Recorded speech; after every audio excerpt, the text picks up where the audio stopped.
Welcome back to this episode of Velocity Banking in 6 minutes. So today we're going to talk about emergencies and savings.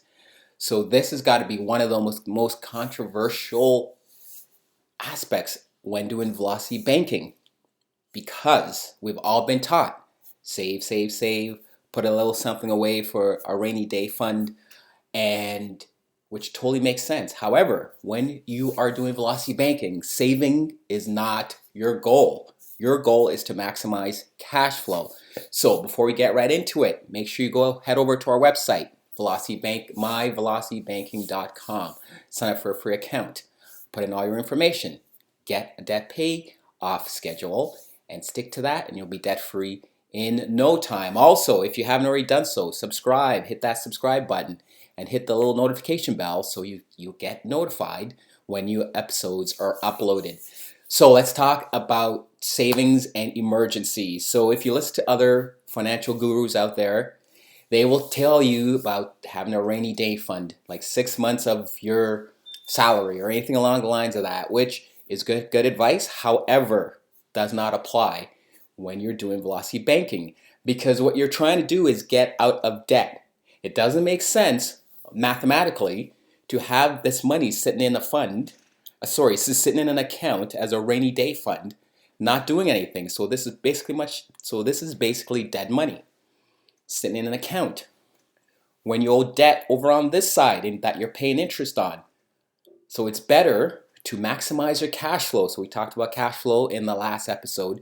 To maximize your cash flow, you do not save. You do not have anything in your savings account because, like we talked about, actually we're going to get right into it, because you want to maximize cash flow. So anything that you were putting into savings is now gets moved into your cash flow as part of your cash flow.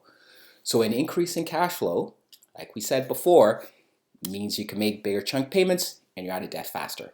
So savings. So how do you tackle emergencies? So I'm not going to get too much into it because I made another video about emergencies. So I'm going to link to it so we could take a look at, so you could take a look at that.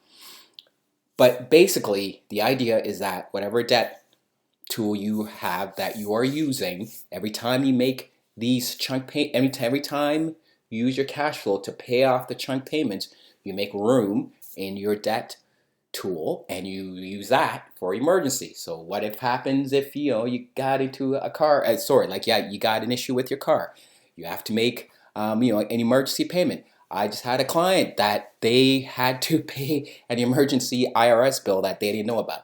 So things along the lines of that will happen. So the way it works is that you take your debt tool, hopefully it's a line of credit or a credit card, and you use that to pay off your emergencies, and hopefully there's going to be enough room in there that you can use it to pay off your emergency. It may get close to the limit, but then your cash flow knocks it back down again, right? So that's why you want to maximize cash flow, because anytime the more you pay off, the more room you have to take care of things like emergencies that may pop up. So that's how you handle emergencies and savings when doing velocity banking. Savings makes sense, but not when you're trying to get out of debt. It makes sense when you're actually out of debt and you don't have to worry about paying interest, because whatever you save, you will never make that much interest as what you're paying over here. So in actuality, it is costing you money to actually do the savings. All right, so that's it for this episode. I will talk to you next time. And as always, make sure you subscribe and hit that notification bell. I'll talk to you next time.